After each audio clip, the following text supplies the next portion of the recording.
Muy buenas noches, bienvenido una semana más a Debate Abierto aquí en Onda Mezquita, 7 Televisión.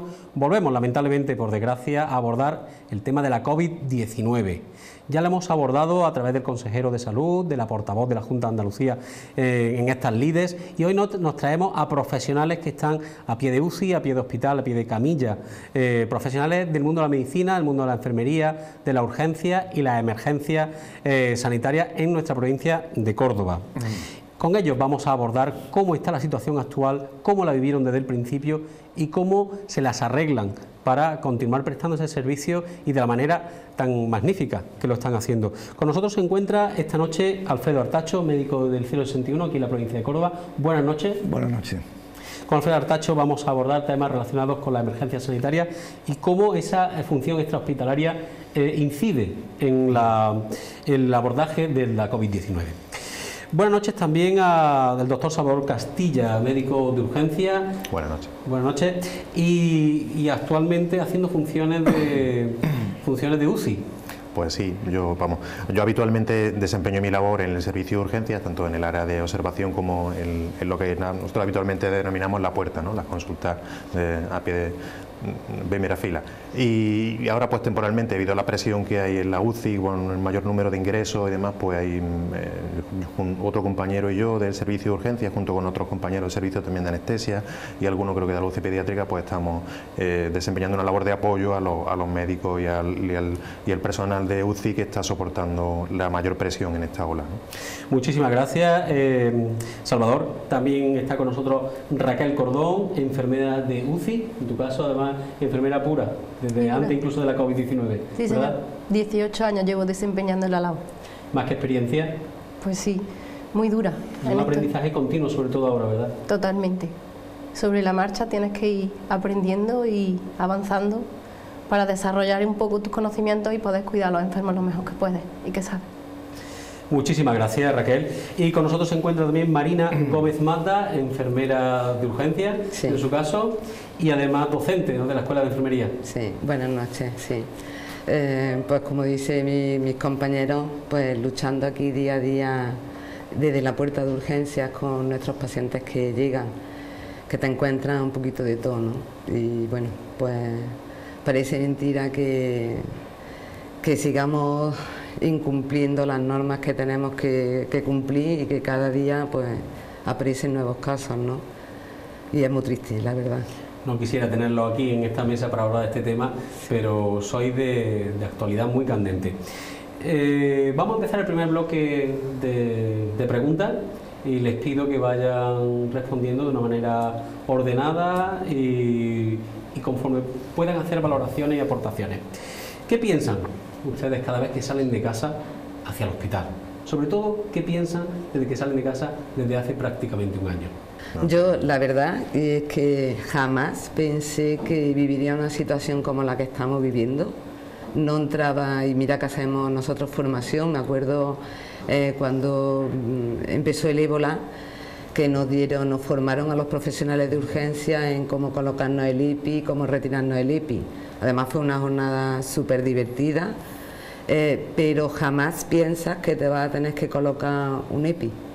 La verdad que la primera vez que entras en una unidad COVID como profesional, en la primera ola que no sabes a lo que te enfrentas, has visto la televisión, yo seguía casi a diario el telediario, viendo lo que pasaba en China, viendo cómo se vestían, viendo cómo iban equipados, y te enfrentas a esta primera ola sin saber apenas mucho del COVID.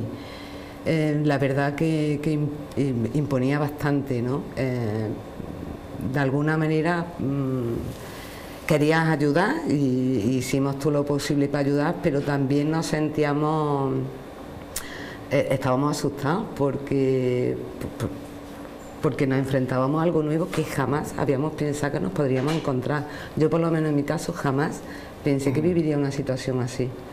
El doctor Castilla quería aportar algo y quería preguntarle expresamente qué piensa cuando cierra la puerta de su casa y se dirige hacia el hospital. ¿Qué se le pasa a usted por la cabeza? Bueno, pues como ha dicho Marina, yo creo que ha variado mucho la concepción que teníamos en la primera ola, el miedo, la incertidumbre, veías que no sabías exactamente bien a qué te enfrentabas, que lo fungible, el material que disponíamos, pues tampoco era desafortunadamente el adecuado, era escaso, el apoyo de la población llegaba, la verdad que era una situación en la que la gente intentaba ayudar en la medida de sus posibilidades, no cesaban de llegar pues gente que se encargaba de facilitarte lo que podía, ¿no? Caretas, mascarillas, te hacían llegar gorros, o sea, era patente el apoyo, ¿no? de los amigos, los familiares te llamaban, se acercaban, ¿no? Junto con la incertidumbre que vivías con los compañeros en el servicio, que bueno, pues intentabas protegerte y proteger a la población y hacer todo en la medida de tus posibilidades lo posible por ellos, ¿no? Y poco a poco con el tiempo, pues llevamos ya más de un año, nos ha ido variando un poco la concepción de la enfermedad. Por supuesto quedan todavía muchísimas dudas e incertidumbres sobre, hay cosas claras que todavía no sabemos exactamente cómo van a evolucionar, hasta dónde nos va a proteger la vacuna, cuando yo fundamentalmente ver el horizonte, ¿no? ¿Cuándo se va a acabar esto? O sea, la gente se acostumbra un poquito a convivir con esta situación, pero nos falta el desánimo que ven muchas veces los compañeros, el resto de la población. Yo pienso que está relacionado fundamentalmente con que no tenemos un horizonte, ¿no? Que, claro, porque ¿cuándo vamos a poder acabar con esto? ¿Cuándo vamos a poder retomar nuestra vida normal, ¿no? O sea, normal entre comillas, porque ojalá funcione la vacuna, ojalá ya esta hora sea la última, ojalá si hay alguna más, pues este verano podemos ya a lo mejor sacar un poquito la cabeza, o la gente en sus negocios, en su actividad habitual, vaya recuperando lo que es la dinámica normal, ¿no? Todo el mundo tiene muchas ganas de esto, pero realmente no sabemos si esto va a funcionar. Y como dice Marina, cuando ves que la gente pues todavía mantiene actitudes que no son las que realmente deberían de tener, y que allí pues tenemos más patentes las consecuencias, pues te choca mucho, ¿no? Que realmente ese choque de realidad que nosotros tenemos por las consecuencias que nos trae la enfermedad debería de vivirlo la gente, y yo creo que sería más consecuente y más consciente de la situación. Imagino que la otra parte de la mesa con las mismas preocupaciones y las mismas incertidumbres, ¿no? Totalmente. Viví ese momento que va desde la vivienda hacia el hospital y viceversa, ¿verdad? Yo pienso que es muy distinta la primera de la segunda y de la tercera ola. La primera fue mucho miedo, mucho desconocimiento. Luego en la segunda ya sabía que te enfrentabas. En el hospital, por ejemplo, siempre reforzando plantilla, pero siempre compañeros nuevos que tienes que ir enseñando, que tienes que ir apoyándolos, ¿no? Y en la tercera ola ya el miedo se ha transformado en Has dicho compañeros nuevos, a veces casi estrenándolos, ¿no? Totalmente. Porque han estrenado compañeros. Totalmente. O sea, han salido de otros servicios, de otras unidades que también estaban trabajando, pero la unidad de cuidados críticos, o sea, UCI, lo que son los cuidados intensivos, es una zona muy especializada, que aunque no se nos reconozca la especialidad a la enfermería de cuidados intensivos y de urgencia, realmente necesita unos conocimientos para poder estar ahí y cuidar a un enfermo al 100%. Parece mentira que no esté reconocida la especialidad. Totalmente. Cuando es la madre de todo, ¿no? Totalmente. La madre de todo. Doctor. Pues tampoco está reconocida la especialidad de médico de emergencia. Decía urgencia y emergencia, aparte de UCI. Le preguntaba a sus compañeros, sí, ¿qué siente usted cuando se dirige al hospital? Me imagino que la misma incertidumbre y preocupaciones, ¿verdad? Por supuesto, se va con una carga de responsabilidad enorme, y en las dos facetas, en una coordinación que tienes que administrar todos los recursos de Córdoba provincia y Andalucía occidental ahora. Y por otro lado, en la calle, que el trabajo es totalmente distinto. Vas a los domicilios, no sabes dónde te estás metiendo, ni lo que tú a lo mejor, tú tienes el cuidado de ponerte tu EPI para no transmitir nada a nadie, pero también te lo pueden transmitir a ti. Entonces, si ya este era un trabajo penoso, ahora es más penoso, más peligroso, más tóxico que antes. Preocupación máxima. Pero, exacto, hay una exposición. Una exposición que además se lleva usted a casa. Claro. Que es una segunda preocupación. Claro, tenemos todos los medios para vestirnos, ducharnos y eso, y salir lo más limpio posible del trabajo, ¿no? Pero que es cierto que te puedes llevar algo también a casa. Les quería preguntar, yo no he tenido la suerte de no haber tenido la experiencia de llegar al hospital con síntomas de COVID, pero seguramente, y muchos espectadores pues también les habrá ocurrido lo mismo, afortunadamente. ¿Qué es lo que ocurre desde que el paciente llega al hospital con esos síntomas de COVID? Desde que entra por la puerta, ¿y cómo se realiza esa ruta, ese itinerario sanitario? Empiezo yo porque enfermería es la que tiene el primer contacto cuando el paciente llega a la puerta del hospital, servicio de urgencia, el primer contacto que tiene lo tiene con un... Porque entran por urgencia siempre. Entran por urgencia. Bueno, si son COVID positivos hasta ahora prácticamente entraban por una puerta lateral que tenemos en la entrada, pero el primer contacto que tiene es con el personal de enfermería que está en el área de clasificación. Entonces, cuando se sospecha que un enfermo puede tener COVID, se le realiza una encuesta epidemiológica en la que se miran unos parámetros, ¿no? Una serie de síntomas como puede ser la fiebre, la tos, los dolores articulares, otros síntomas, ¿no? Y entonces, dependiendo de esa encuesta epidemiológica, se da una puntuación y a partir de una cierta puntuación se pasa al circuito de sospecha de COVID, ¿vale? Es muy distinto cuando, por ejemplo, Alfredo nos trae desde el 061 a alguien que ya está activado como paciente COVID. Es el que entra por la otra puerta que he dicho anteriormente. Entra o pasa ya directamente al circuito de Entiendo COVID porque positivo. ese estudio epidemiológico o ese análisis ya se le ha hecho, esa encuesta se la ha hecho anteriormente. Exactamente, o porque directamente le han hecho la prueba ya en la ambulancia o en el domicilio. Nosotros todos los enfermos que trasladamos a la puerta le hacemos un test de antígeno por el camino, que es una cosa rápida y... Eso depura bastante, ¿no? En urgencia, en la puerta de urgencia. O bien el paciente ha llamado al 061 o al dispositivo de cuidados críticos porque el paciente ya está diagnosticado también, de COVID positivo y ha empeorado su cuadro, su evolución ha sido desfavorable. Ya nosotros sabemos por dónde tenemos que encauzarlo al llegar allí. Sí. Llega la primera línea de batalla, ¿no? Perfecto. Y en el caso de la medicina, cuando llegue al hospital... Pues, en la línea de lo que estaba explicando Marina, además, el servicio se tuvo que adaptar a la situación, o sea que hubo que habilitar una zona en la que primero pues teníamos una zona en la que estaban los familiares, una sala de espera, y el espacio del que disponíamos en el servicio pues hubo que habilitar y compartimentar distintas zonas para no mezclar a los pacientes, los que eran sospechosos junto con los que no eran sospechosos, los que tenían una patología directamente relacionada con la clínica de la epidemia, de la pandemia, los COVID y demás. Tenemos una zona ahora habilitada para los pacientes con patología respiratoria que una vez que se clasifican por parte de enfermería en clasificación, en función de los síntomas que presenten, pues pueden pasar o tanto a la zona de respiratorio de sospecha COVID.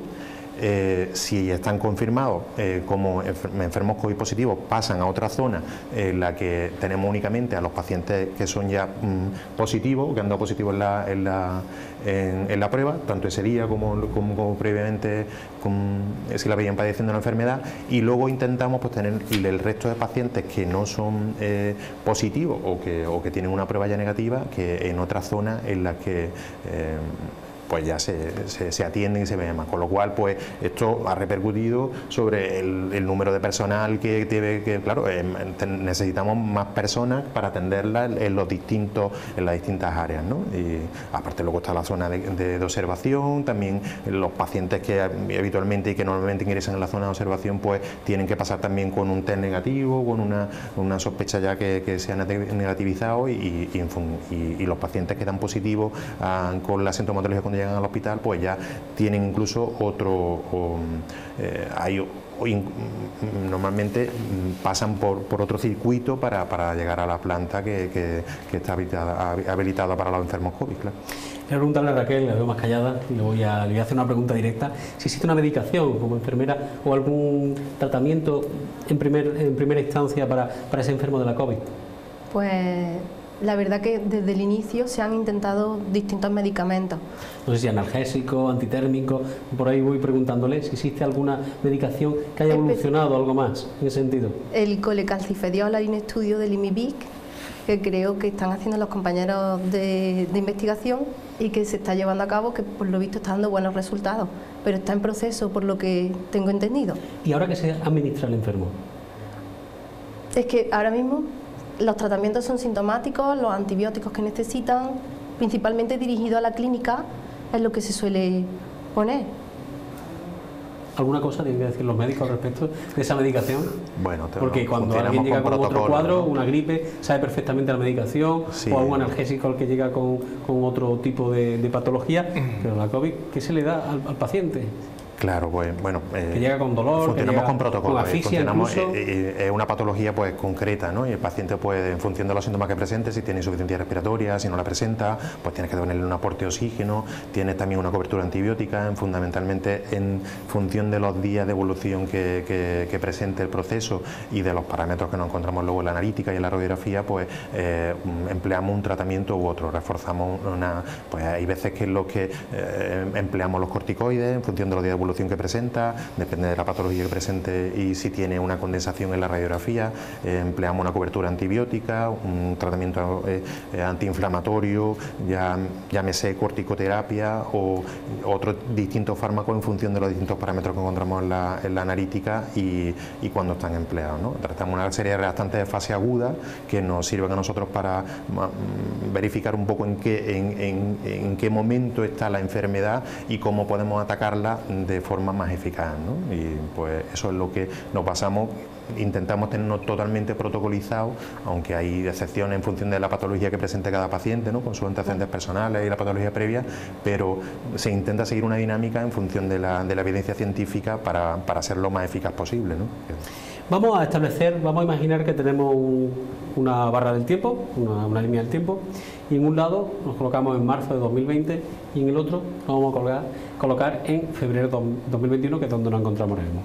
¿Cómo han evolucionado los protocolos y cómo ha evolucionado la información sobre la COVID en este casi año que llevamos de pandemia? Bueno, pues yo creo que un médico de Granada, no sé ahora quién era, creo que fue el primero que puso un punto de luz, diciendo que era una gran reacción inflamatoria mediada por citoquinas y que entonces los corticoides iban a ser efectivos.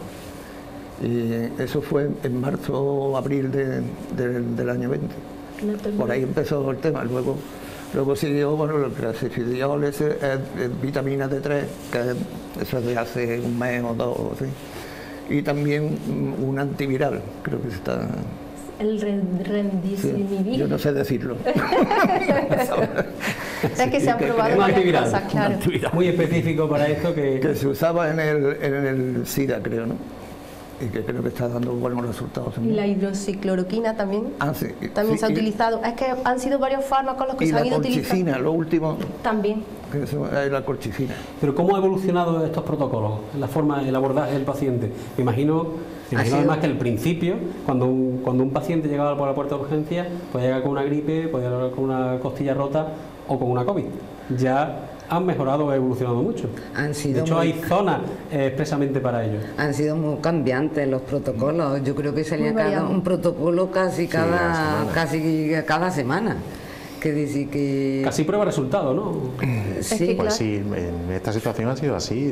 Hombre, ¿no hay literatura científica al respecto? No, ahora la estamos viendo, pero claro, y los resultados pues tardarán también más en tenerlos y demás, tardaremos más en tenerlos, ¿no? Siempre intentamos basarnos en la evidencia científica, que es lo más eficaz, que es lo que mejor vamos a tratar a estos pacientes. Son pacientes con un distrés respiratorio significativo, con una reacción inflamatoria brutal a nivel pulmonar, fundamentalmente, pueden tener otros efectos a nivel de la circulación, efectos... puede haber trombosis, pero fundamentalmente la patología a nivel y la destrucción del virus, del bichito, es a nivel la reacción inflamatoria que provoca a nivel pulmonar, ¿no? Y ese distrés respiratorio tan acusado que provoca, que hace que pues un porcentaje afortunadamente no muy grande de pacientes pues requiera de un soporte respiratorio y los más afectados pues ventilatorio ya en la UCI, con la mascarilla de alto flujo, con la ventilación mecánica y los peor evolucionado, pues que tenemos que intubar y que mantener en una situación hasta que baja un poquito esa reacción inflamatoria que intentamos tratar pues con los corticoides, con otro tipo de fármacos, también con la tiotrombina, en función de los reactantes que presenten y con lo que nos va dando poco a poco la evidencia y que vamos sacando un poco de la supervivencia. El paciente puede estar más tranquilo ahora que lo estaba hace algún tiempo, ¿no? Bueno, eso esperamos, ¿no? O eso queremos creer, ¿no? Pensar y demás. Las tasas de supervivencia, pues mira, no sé decirte exactamente cuáles, ¿no? Pero simplemente por la medicina basada en la evidencia o lo que hemos vivido cada uno de nosotros, además, cómo se trataban los primeros pacientes, pues cada uno de nosotros ha tenido algún conocido, cuando no algún familiar o una persona cercana, o si no tiene gente, enfermos que trata directamente en el hospital, ¿no? Que yo recuerdo que la primera hora, pues no se planteaba el tema de los corticoides a lo mejor de inicio, y porque pensábamos que a lo mejor pues íbamos a inmunodeprimir más al paciente, luego posteriormente se fue viendo que bueno, pues esa reacción inflamatoria, pues había que tratarla de alguna forma, y pasados los primeros días en los que la capacidad del virus pues de replicación en el organismo pues ha cedido un poquito de más, pues está más indicado, vemos, que tratarlos con ese corticoide para bajar un poquito la reacción inflamatoria. ¿Qué fármacos son los mejores para evitar una sobreinfección bacteriana? Hay que poner una terapia profilaxis de antitrombótica porque estamos viendo que en casos también de personajes conocidos, además, pues, que han tenido luego complicaciones secundarias por efectos de tromboembolismos pulmonares o trombosis venosa, que además poco a poco vamos viendo, pero efectivamente es eso, basado un poco en la experiencia que vamos teniendo con el tiempo con el trato de los pacientes. Sí, de marzo del 20 hasta ahora yo creo que sí que es verdad que ha mejorado mucho el pronóstico de un montón de enfermos. Aquí en la sala hay dos médicos, bueno, dos sanitarios, un médico y una enfermera, que han sido además pacientes de COVID. A mí me gustaría, y posiblemente a los telespectadores les guste saber cómo vivieron esa enfermedad, cómo la superaron y cómo vieron desde fuera si había suficientes recursos, tanto humanos como materiales. Pues yo la verdad que por suerte lo he pasado muy levemente. Sí es cierto que durante mucho tiempo, y durante 20 días he estado dando positivo en la PCR. Y la verdad que es importante decir que es la enfermedad de la soledad, tanto trabajando en el hospital viendo a los enfermos como cuando tú lo tienes, porque estás sola, no puedes estar con nadie, tienes que estar aislada totalmente. Desde mi punto de vista, eso es lo peor, porque como realmente como no he tenido una clínica importante, que yo simplemente tuve un dolor de garganta, por suerte lo he pasado muy livianamente, pero sí es cierto que respecto a los recursos, pues necesitas a alguien siempre que esté pendiente tuya, que esté bien cocinando, si está aislado dentro de la casa, o que esté la basura, que parece un pego pero es importante, hay que sacarla, hay que tirarla, y yo no puedo salir, yo estoy aislada, yo tengo que estar recluida en casa. Entonces, realmente algunos recursos sí que creo que se necesitarían, o para la compra tienes que seguir. Estamos hablando de recursos que van más allá del recurso sanitario. No solamente sanitario. Un fungible, un médico, claro. O sea, son recursos hasta a veces hasta psicológicos, ¿no? Porque necesita esa ayuda para no por suerte trabajo, ¿no? Disponemos de muchos recursos tecnológicos con los que podemos estar en contacto con los demás. Yo con mi familia por videollamada hablaba. Sí. ¿Qué te pasa hace 20 años y...? Pues nada, tristísimo, sola, no hay otra cosa. Doctor, ¿usted ha sido paciente de COVID también? Sí, estoy de acuerdo con Raquel, que es la enfermedad de la soledad, ¿eh? La viví en mis propias carnes, pero la veías en tus carnes lo que estás viendo que pasaba con los familiares de los pacientes, de los enfermos. Además, es duro cuando llega un paciente, una persona, un hombre o una mujer, y tenías que decirle a la familia pues que nada, que había dado positivo, y lo veías como se despedían delante tuya, porque sabías que a partir de ese momento, pues en el mejor de los casos, unos días iban a estar sin verlo, y cuando además te enfrentabas a la situación en la que estaba viendo que el paciente pues tenía una situación clínica realmente grave y significativa, además era muy duro ver cómo se despedía. A diferencia de ella, estuvo ingresado. Yo estuve ingresado 8 días, que era lo último que yo me esperaba, que me dejasen ingresar en el hospital. De hecho, afortunadamente también luego la evolución fue buena y fue rápida, pero bueno, salí de una guardia, llegué a casa, empecé a encontrarme mal y ya con la sospecha de que podía, evidentemente con los síntomas que presentaba, pues que podía haberme contagiado de la enfermedad, pues al día siguiente ya me acerqué al mismo centro de trabajo donde estamos todos los días y ya me hicieron la prueba, ¿no? Pero mi sorpresa fue esa, que estuve a punto incluso de irme a casa sin hacerme la radiografía, pero al hacerla pues ya vieron que tenía una condensación y ya pues requerí quedarme ingresado en el hospital, ¿no? Me tuve que despedir también de mi mujer, quedarme unos días allí y demás, y bueno, afortunadamente no transmití la enfermedad a ninguno de mis familiares cercanos, ¿no? Que eso también fue una de las... A mí me sirvió para vivir, para llevar mejor mi soledad, ¿no? Porque el saber que yo era el único que ni a mi hijo, ni a mi mujer, ni a las personas más vulnerables, a la familia, a mis padres, ¿no? Con eso tranquiliza bastante, ¿no? Y a mí al menos eso fue lo que me sirvió un poco para llevar mejor los días de reclusión allí en el hospital. Y luego afortunadamente, como dice Raquel también, yo no presenté una insuficiencia respiratoria, no tuve síntomas alarmantes, ¿no? O a menos que no me enfocase más. Y fueron unos días que la soledad es lo más duro de llevar allí y demás, pero bueno, se lleva, se pasa y afortunadamente pues la evolución fue buena, ¿no?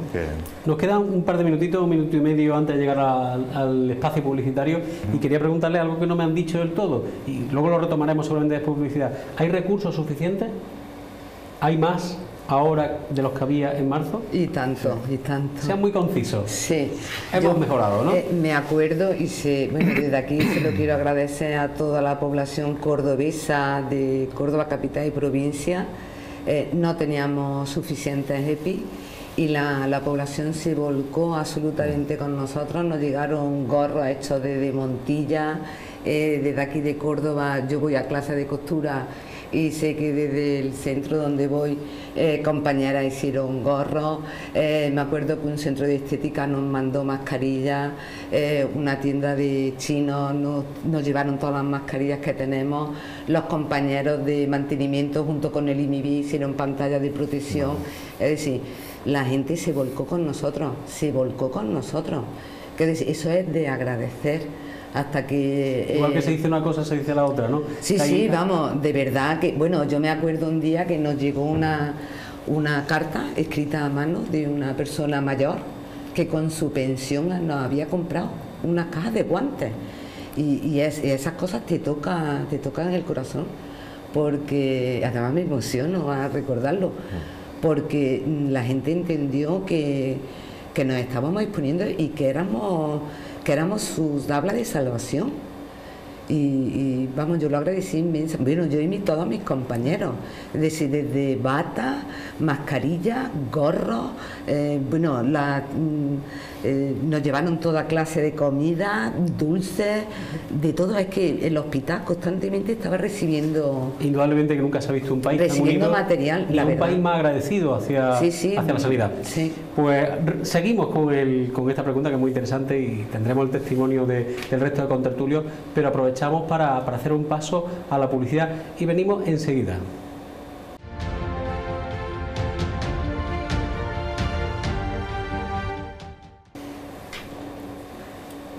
Regresamos después de este espacio publicitario corto porque seguimos con un debate intenso, un debate del que necesitamos saber y sobre todo del que pedimos que sean ellos mismos los que nos conciencien a los ciudadanos de lo que tenemos que hacer para que no volvamos a repetir situaciones como las que estamos repitiendo.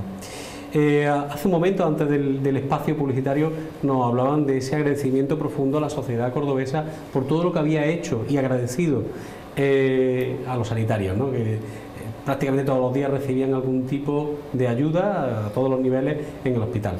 Pero yo quería preguntaros al resto de la mesa cómo podríamos concienciar, porque llevamos 3 olas y la cresta de cada ola está cada vez más alta.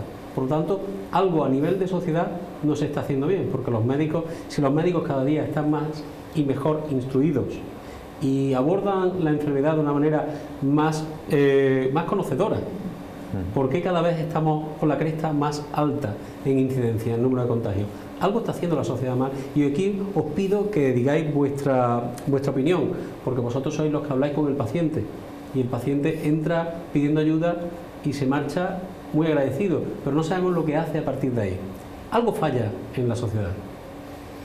Yo creo que hay una falta de empatía, ¿no? La gente no se pone en el lugar de un enfermo, de un contagiado de COVID y de la cifra de enfermos y de muertos que hay.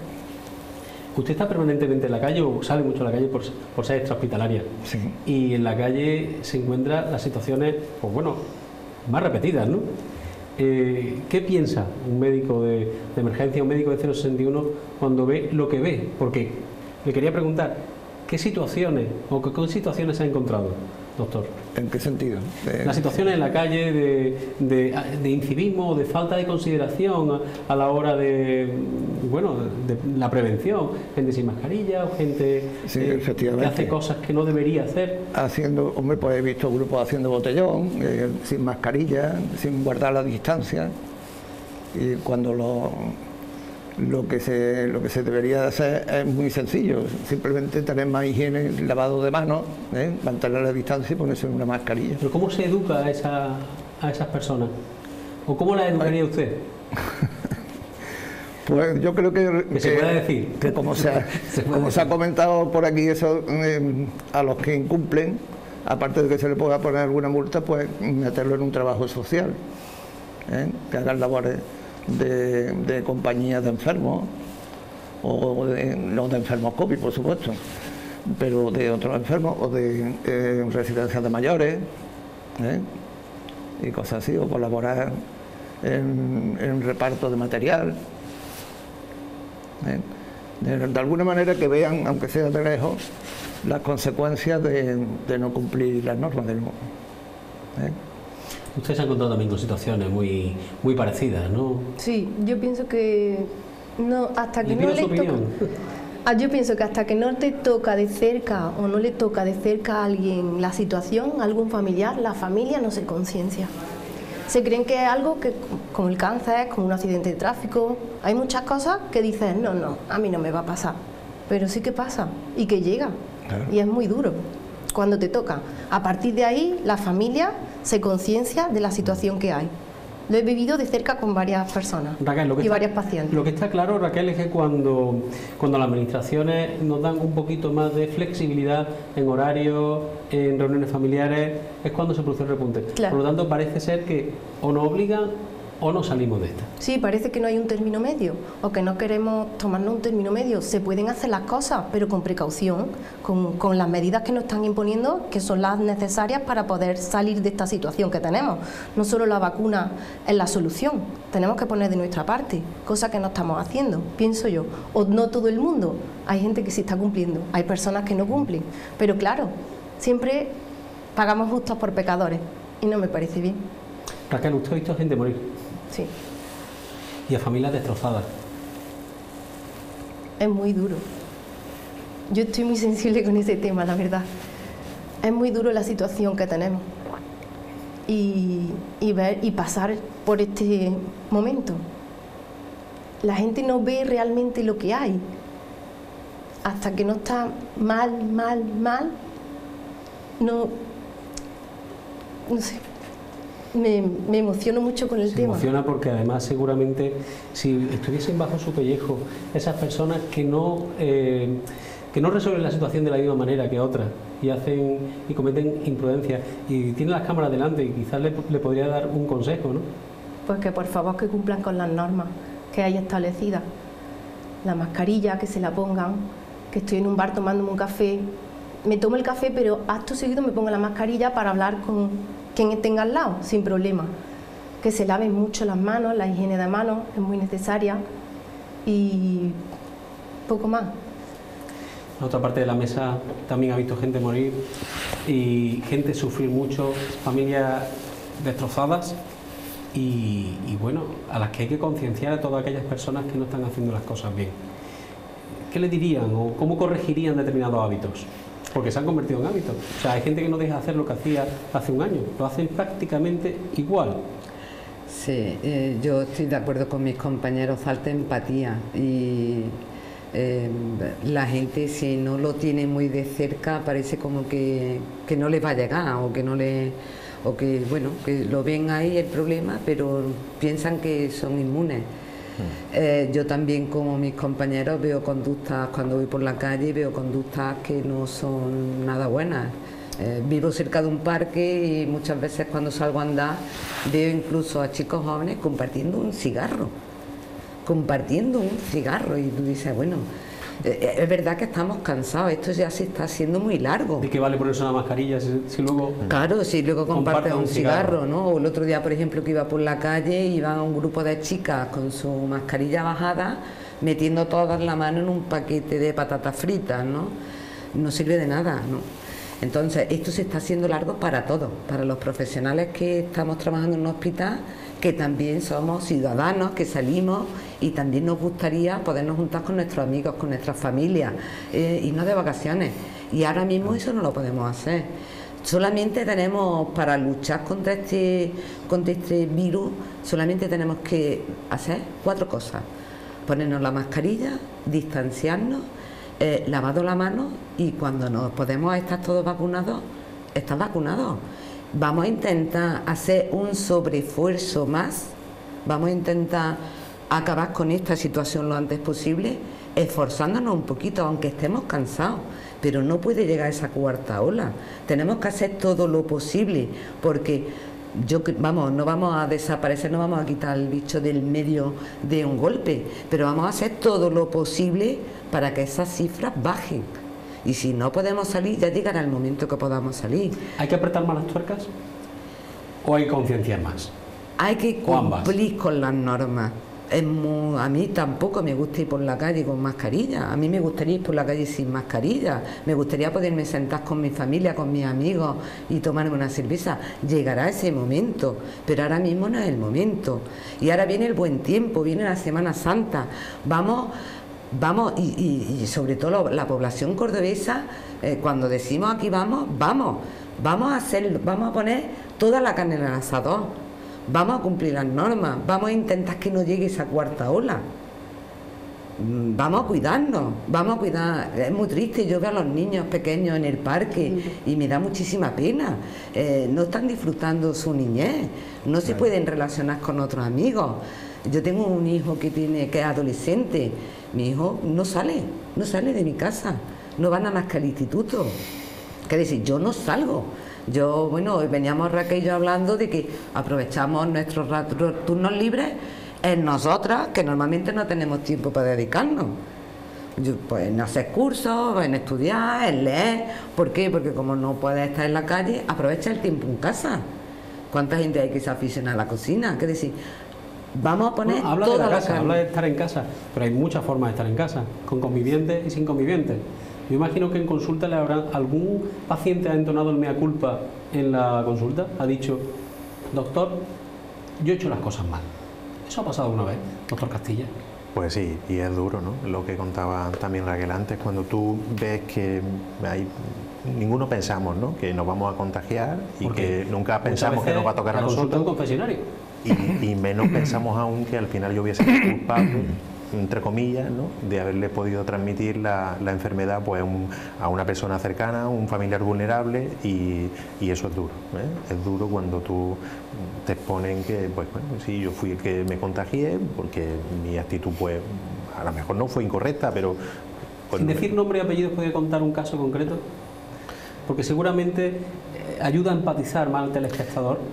Sí, son varios, ¿no? Y quizá ahora, no sé, para la labor que desempeño estos últimos días, cuando tienes que informar a algún familiar de que su familiar está ingresado en la UCI, que está intubado, que cómo va la evolución, y te expresan, pues bueno, que en casa han sido varios los que se han contagiado de la enfermedad, y cómo entró en la casa, cómo llegó, ese sentimiento de culpa, porque tú puedes haber sido el transmisor y que un familiar cercano está en una situación clínica grave.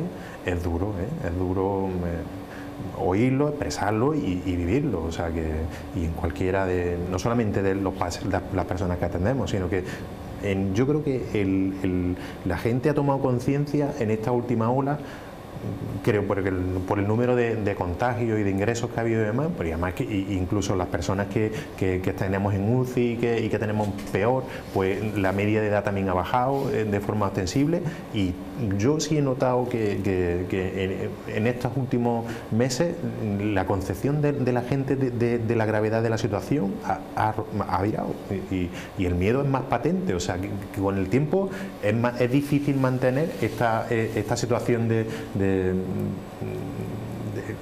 nos acostumbramos todos, ¿no? Las medidas pues nos relajamos, y es difícil mantener en el tiempo desde esto que empezó y sin saber hasta dónde tenemos que estar con las restricciones y sin recuperar nuestra vida habitual, pero la gente se relaja. Pero últimamente yo al menos sí tengo esa concepción de que el miedo es patente, ¿no? En personas que antes pues quizá pues porque pensaba que a ellos por su edad o por su situación, que no eran enfermos de riesgo, pues no le iba a tocar, ¿no? Y ahora estamos viendo que sí, que te toca, y que hay gente joven que lo está realmente pasando mal y que están en una UCI y están intubados y no sabemos, y que la gente muere, y muere también gente joven, ¿eh? Actualmente creo que la cifra está en torno a las 500 personas fallecidas diariamente en España. Córdoba no es una ciudad que tenga una alta mortalidad, pero bueno, ese es el número. Diariamente 500 o algo más de 500 personas. Me imagino que ustedes tendrán una opinión. ¿Por qué tantos fallecidos? ¿Dónde está el fallo? Pues no sé, yo no estoy en la UCI, pero vamos, que puede ser por los factores de inmunosupresión que tenga. Fallecen más personas de las que fallecían en el mes de marzo, cuando nos aislaron absolutamente a todo en confinamiento. Sí, eso es lo que está llamando la atención. Y ahora muere más gente. ¿Por qué, doctor? No sé, pienso que puede ser más virulento el virus, como ha habido distintas cepas. Más pues, agresivo, ¿no? Más agresivo, exactamente, con más poder de letalidad. Entonces, las personas pues aguantan menos también. Entonces, pienso que puede ser por eso, por las distintas cepas que hemos tenido, que la primera pues a lo mejor no ha sido tan fuerte como para que mate a tanta gente, y ahora sí que lo está haciendo con las distintas que estamos teniendo. ¿Y está funcionando el sistema sanitario?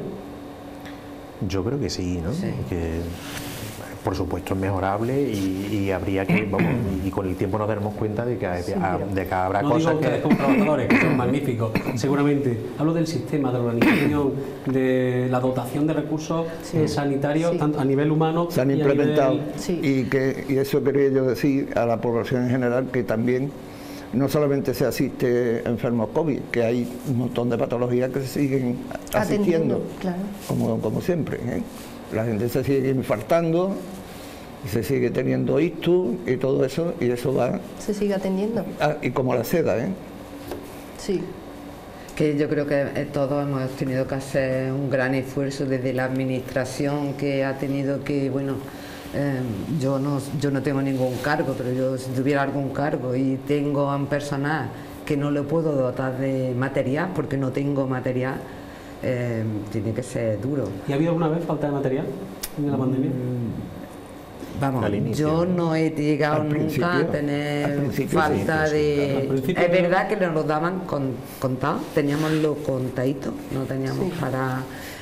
Pero no he tenido que entrar ningún... Vamos, al principio es verdad que pasamos de que no hacían falta mascarillas, de que no teníamos que usar mascarilla porque no hacía falta, a tener que empezar a usar mascarillas, a tener que exigir otro tipo de mascarilla. Ese es otro tema que quería tratar con ustedes, el tema de las mascarillas. ¿Cuál es su opinión? Estamos continuamente cambiando de la mascarilla recomendable. ¿Por qué? Cada vez se está investigando más en los filtros, no sé. Bueno, yo creo que eso está claro, yo lo tengo claro desde el principio. Pues dígalo. Vamos, yo tengo claro de que desde el principio que, bueno, una mascarilla quirúrgica como la que traigo yo, pues yo evito que contagie a otra persona. Es verdad que yo, si esta mascarilla la uso para atender a un paciente COVID, indudablemente a mí no me va a proteger. Necesito otra mascarilla un poquito mejor, una FFP2 o una FFP3. Son las últimas. Sí, entrar y las más recomendables ahora. Y son las más recomendables, de hecho son las que nos facilita el hospital. El hospital nos facilita una FFP2. Además usamos pantallas, usamos batas desechables, guantes, que sin material tenemos. ¿Se me gusta mucho tiempo con ese atuendo, con ese material EPI, ¿no? Se dice indumentaria EPI, porque parece que hay cosas que vienen para quedarse, no sé si vamos a estar toda la vida con... Yo creo que esto lo vamos a tener una temporadita, ¿eh? Sí, yo creo temporadita hablamos de años, ¿no? De años, de meses. Sí. De años. Sí. Esto lo vamos a tener una buena temporada. A cada aviso que damos nosotros tenemos que cambiar de EPI y ponernos otro. Con lo cual se vuelve también el trabajo más... Cada aviso que tenemos que ponernos la bata o el traje mono blanco ese. Vamos a hablar de vacunas. Con gafas, ¿Qué os parece? Gafas, doble guante. Todo. Quería preguntarles por las vacunas. Entiendo que todos ustedes están vacunados. Sí. Con las dobles dosis ya todo. No. Sí. Yo creo que está pendiente, ¿no? Yo sí, yo las dos. O sea, pronto tendremos a todos los sanitarios con esa doble vacunación. La mayoría están ya vacunados. Yo Sí, creo que, por ejemplo, en el servicio, vamos, salvo a lo mejor los que hemos pasado la enfermedad y todavía no ha pasado el tiempo para que nos vacunen, ¿no? Afortunadamente los que estamos en primera línea de fuego están ya todos vacunados. Casi todo el mundo vacunado, sí. Imagino que habrán oído, habrán leído o visto el debate que hay en torno a los tipos de vacunas que está viendo, ¿no? Sí. Ustedes habrán puesto la Pfizer, ¿no? Sin hacer tampoco más publicidad, pero parece ser que los otros tipos, las otras farmaindustrias que están aportando o vendiendo las vacunas son menos efectivas. Bueno, no es menos efectiva. Hay un porcentaje a las personas que porcentaje de la población a las que se la han puesto, pues que la protección no alcanza. No hablo de la Pfizer, hablo de las que vienen ahora. Bueno, la Moderna es prácticamente similar a la de Pfizer, ¿no? Y bueno, pues ahora la nueva, pues no tiene el porcentaje, y en función también de los grupos de edad, pues parece que el porcentaje de la población al que protegen, pues no es similar al de Pfizer o al de Moderna, además. Pero bueno, yo creo que es bueno que cuantas más vacunas tengamos mejor, cuanta más población se pueda inmunizar, y aunque no sea de forma total o global, pues cuanto más inmunicemos a la población mejor, antes adquiriremos la inmunidad de grupo, ¿no? Y yo creo que tenemos que tender a eso. O sea, hay otro modelo, quizás pues en Reino Unido pues optaron por ponerle una dosis de vacuna al mayor número de personas posible, para que, si no un 90 y tantos % de protección frente al virus, pero cuanta más gente haya con cierta protección frente al virus, pues posiblemente también es una forma. Son distintas formas. ¿Cuál será la más adecuada además? Pues esperemos que la que tengamos más cercana a nosotros, ¿no? Pero bueno, que esto se verá un poco con el tiempo, pero yo creo que todas van en la misma línea que lo que decía Marina, ¿no? Que es un pilar básico, y que cuanta más gente vacunada tengan, mejor. Ojalá y todos querríamos pues que la eficacia de esa vacuna fuese pues del 100%, ¿no? Pues no lo sabemos, ¿no? Con el tiempo se verá cuáles son más eficaces que otras, que lo que estamos vislumbrando ahora en los primeros estudios, y con el tiempo pues iremos viendo, bueno, pues a lo mejor era afortunado el espaciar la segunda dosis X tiempo, pues se vio que a lo mejor pues las personas que se la ponían más cercanas o se dilataba más en el tiempo, pues también se lograba tener ese porcentaje de inmunidad que realmente es el que se requiere, y lo iremos viendo con el tiempo. Pero lo que realmente hace falta es que la gente se vacune, y cuanta más gente mejor, y que el virus pues lo podamos ir corriendo. Cuando esté todo el mundo vacunado, ¿habremos vencido al virus? Pues como el problema es que las réplicas del virus, las nuevas cepas, pues no sabemos si seguirán saliendo nuevas cepas. Quizás haya que cambiar cada año, como la vacuna de la gripe, y en una zona una determinada vacuna, en otra distinta, con otras cepas distintas, así. Decía la doctora Inmaculada Salcedo que la duración o el efecto de la vacuna era de un año aproximadamente. Entonces quiere decir que nos vamos a juntar un periodo de vacunación con el otro, ¿no? Porque esto no corre, ¿eh? Esto no corre. No sirven vacunas, yo creo, ¿no? Si no sirven vacunas, ¿cómo va a correr? Claro, si no hay. ¿Y para cuándo creen que vamos a tener esos recursos y la población cordobesa o española esté vacunada? Eso los políticos lo sabrán.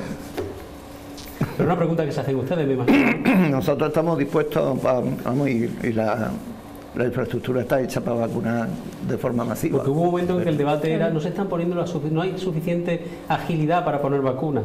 Y sí había agilidad, lo que no había era vacunas, ¿no? Claro, disposición.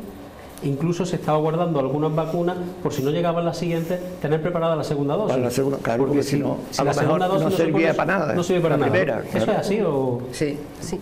Es así, ¿no? Parece ser.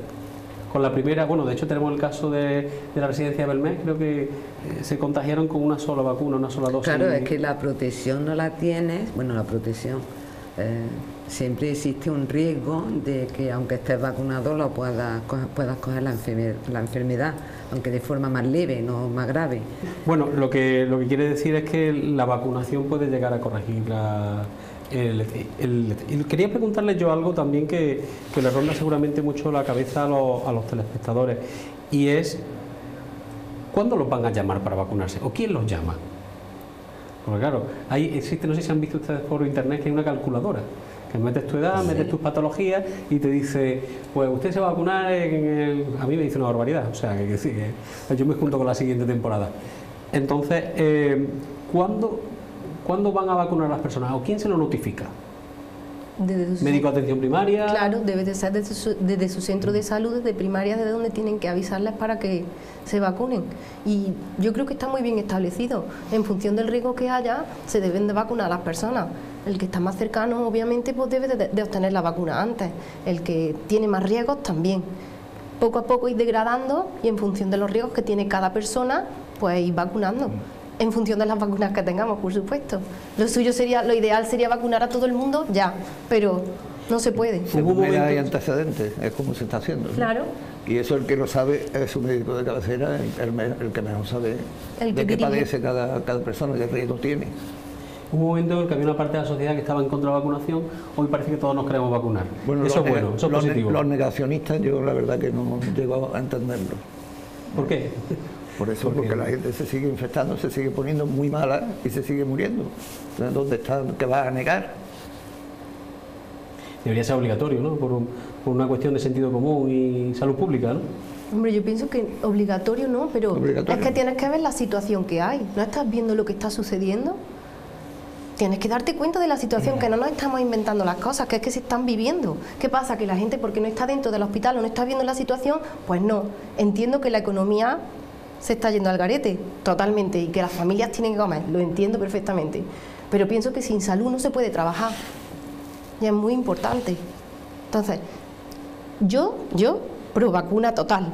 Total. Sobre todo después de lo que han visto ustedes en las consultas, en los hospitales, como hemos dicho antes, los fallecimientos, que usted se le ha saltado las lágrimas, sí, y siguen saltando. Y me emociona muchísimo. Porque realmente tiene que ser emocionante y triste ver cómo una familia va apagándose. Igual que también es motivo de alegría cómo se cura un enfermo de COVID, ¿no? Claro. Estamos hablando de fallecidos, pero también hay personas que se curan y eso es lo que tenemos que conducir. Quería hablar también, y tenemos 4 minutos para terminar el debate, de los efectos de la vacunación, ¿vale? Son ustedes los que cuando ponen una vacuna, imagino que las enfermeras nos pueden hablar más de este asunto, o los médicos cuando reciben al paciente, si realmente hay efectos adversos o qué tipo de efectos, sea un dolor, si hay un dolor de cabeza, o qué es lo que se encuentra el paciente, o hay gente que nada. Te voy a hablar en primera persona porque yo he tenido efectos secundarios. Yo creo que deberían hablar ustedes en primera persona, ya que ustedes los 4 se han vacunado y el mejor testimonio son ustedes, ¿no? ¿Usted no está vacunado, claro? Yo no estoy vacunado, pero porque pasé relativamente hace poco la enfermedad y sí tengo inmunidad, vamos, al menos humoral, y sí tengo todavía. Pues vamos a terminar el programa con el testimonio de cada uno. En mi familia estamos varias personas que trabajamos en el hospital y nos hemos vacunado, ya somos 4 los que nos hemos vacunado, y la única que he tenido efectos secundarios he sido yo. ¿Y qué le ha ocurrido? Mis hermanos no han tenido nada más que el típico dolor en la zona de presión, pero yo he tenido, bueno, dolores articulares, febrículas, malestar general, inflamación de los ganglios linfáticos, igual que una gripe, pero de muy corta duración, solamente un día. O sea, que no es más allá de lo que conocemos como efectos secundarios de una vacuna. Un día, dos como mucho, es lo que es verdad, que me desperté. Bueno, ya no dormí bien, no descansé bien esa noche porque me dolía el brazo, cada vez que me movía me dolía, pero por la mañana tuve los mismos síntomas que si tuviera una gripe. ¿Y ustedes? Yo solamente tengo la primera dosis puesta, puesto que lo pasé por octubre y ahora he iniciado el proceso de vacunación. Y en la primera dosis realmente yo no he tenido ningún problema. A ver la segunda. Vamos a ver, supuestamente, o por lo que los compañeros cuentan que se han vacunado y que lo han sufrido, sí es cierto que la segunda vacunación, en la segunda dosis, sí que suele dar un poquito de reacción. Que es cierto, como dice Marina, que suelen ser 24, 48 horas, hay un poco como de gripe, fiebre, pero no algo que no se pueda pasar. Yo pienso pagar ese precio, lo tengo muy claro. Además te tomas un paracetamol y yo me tomé un paracetamol y mejoré bastante, que decir que no... Yo ni me he enterado. Ni la primera ni la segunda. ¿Usted es que es un tío fuerte? Sí, sí. Pero afortunadamente yo creo que también se va viendo, ¿no?, que quizás la reticencia de un porcentaje significativo de la población de inicio a ponerse la vacuna o a no saber qué te iba a pasar cuando te iban a vacunar, y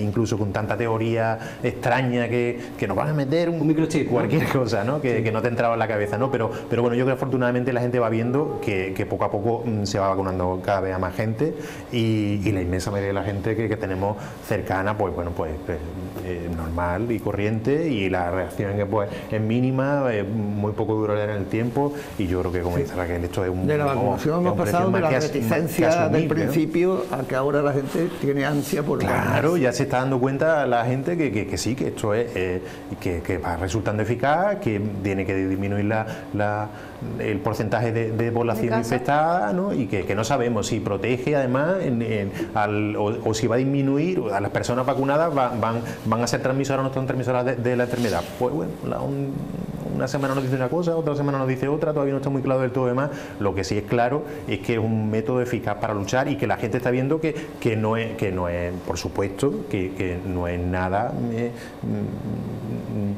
no es nada que nos vaya a provocar ningún daño, ¿no?, que no es nada peligroso, sino al contrario. O sea, que es que cada vez esa concepción, afortunadamente, sí es mayor en la población, y esto, pues claro, evidentemente va a ayudar, ¿no? El negacionismo se va enterrando, afortunadamente. Por su propio peso, ¿no? Que es que esto no... Vacunas sí o sí, estamos todos de acuerdo. Sí. Y unos efectos secundarios que prácticamente se notan. Que se pasan. Que son leves. Y se lo dicen los médicos que están en la mesa y los enfermeros, que con un simple paracetamol, pues bueno, un día un poco más o menos de reposo, pues todo se soluciona. Entre mis compañeros, eso, un día de malestar general, un poquillo de fiebre y ya está el día. Yo creo que transmitir un mensaje de esperanza, ¿no? Esto se va prolongando cada vez más en el tiempo. No sabemos con certidumbre hasta dónde vamos a estar, cuándo se van a poder quitar las restricciones más, pero bueno, que hay que seguir, ¿no? Hay que seguir porque esto es cuestión de todo. O sea, que hay que seguir esforzándonos, porque le puede tocar a tu familiar, te puede tocar a ti, te puede tocar a los demás a través de ti, y esto, si no todos nos empujamos un poco, pues no se llega, ¿no? Y estamos consiguiendo cosas poquito a poco, pero que se van consiguiendo, ¿no? Yo creo que eso es lo que... no hay que ceder al desánimo, que esto se va a acabar, ¿no? Y se va a acabar, y no sé si el año que viene, este año no tenemos feria, pero el año que viene probablemente podamos tenerla, ¿no? Llegará un momento en el que nos suelten y saldremos todos, pues, vamos a ver, como toro de Toriles. Y que la vacuna es una de las, aparte de el no juntarnos, el usar la mascarilla, la higiene de manos, la vacuna es una de las armas que tenemos para acabar con esto.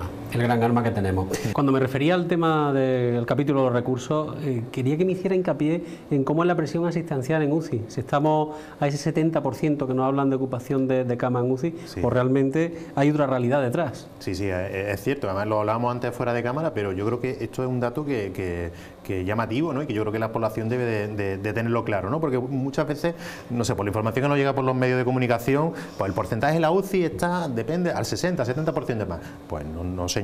O sea, el porcentaje de ocupación de la UCI se ha duplicado. Si, poniéndote el ejemplo de Córdoba, si en condiciones normales, pues el número de camas totales son 42 camas, ahora tenemos 72 76, 77 pacientes hemos tenido los últimos días en la zona de UCI. Son 200% prácticamente. Exactamente, ¿no? O sea, se han habilitado otra serie de módulos, hemos tenido que echar mano de reanimación, del hospital de día, hemos habilitado 2 quirófanos para tener pacientes.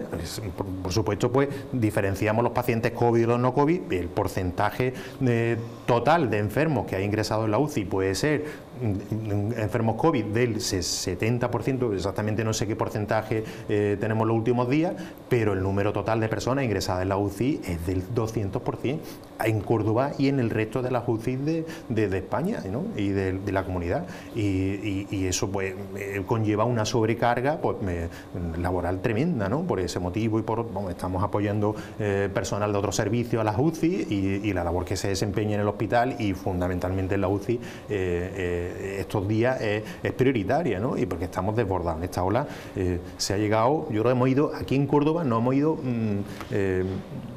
yo pienso que poco a poco en las distintas olas nos hemos ido preparando un poco para enfrentarnos a lo que nos estamos enfrentando en los últimos días, ¿no? Y la presión asistencial que está soportando la UCI... ¿No la ha habido nunca? No la ha habido, hasta ahora no la ha habido, y estamos en una situación en la que esto, afortunadamente, estamos viendo que la cresta de la ola ya va cediendo, el pico de personas infectadas va cediendo además, pero todavía no se ha transmitido, todavía no ha llegado al número de personas que estamos atendiendo en las UCI, que están ingresadas y que están soportando el hospital una presión significativa, Y esto por la población yo creo que se le transmite una idea que el porcentaje de ocupación de la UCI no es del 70%, es del 70% de personas con COVID, pero el número de personas ingresadas es significativamente mucho mayor que el que se ha estado soportando habitualmente. Pues sin más y con muchos temas que seguramente abordaríamos, daros las gracias, doctor Castilla, doctor Artacho, Marina, Raquel, muchísimas gracias por compartir este debate, ha sido muy interesante, y a quien espero que le haya servido es a ustedes, telespectadores, porque han dado mensajes muy importantes de concienciación, han contado experiencias vividas, hemos tenido lugar también a la emoción, porque es indudable, son seres humanos que se enfrentan cada día a situaciones de alto riesgo y que han visto fallecimientos, también situaciones alegres. Sin más, les despido hasta la semana que viene, que traeremos otro tema aquí a debate abierto que será de candente actualidad. Muchísimas gracias, buenas noches y nos vemos la semana que viene.